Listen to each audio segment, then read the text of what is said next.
News now from Buckingham Palace that King Charles III, you'll remember that he went in for an enlarged prostate to the hospital there, was discharged from the hospital. Well, subsequently now he has been diagnosed with, and they're not saying exactly what it is, a form of cancer.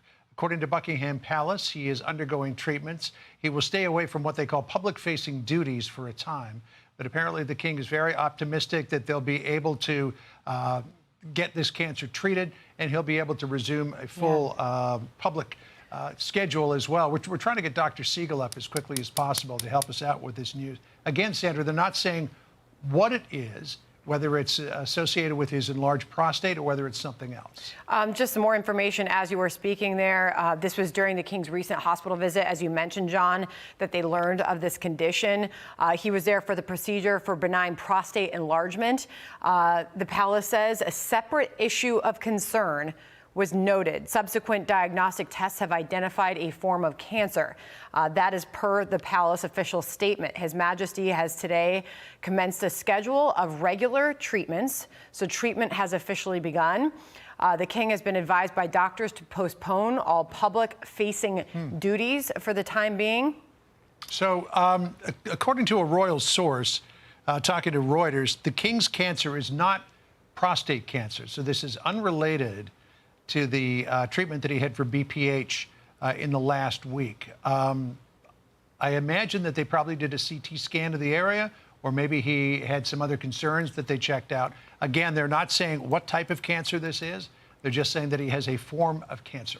The king remains wholly positive about his treatment and looks forward to returning to full public duty as soon as possible.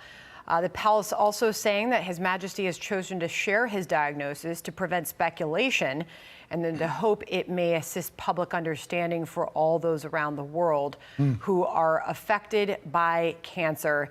And throughout the period, His Majesty will continue to undertake state business and official paperwork as usual. That is what we know so far, John. And contrast that with the situation involving the Secretary of Defense, who didn't tell anybody about it. A lot of people say missed an opportunity to reach out, particularly to African-American men who have a higher incidence of prostate cancer than the general population. So the prince tried to turn this into a positive thing by making the public more aware of cancer and the fact that he is engaging in this fight with a very optimistic mind and that he hopes to fully overcome it. Maybe in the hours ahead, Sandra, we'll get an idea what kind of cancer this is, but for the moment we don't. Only that it's not associated with his prostate.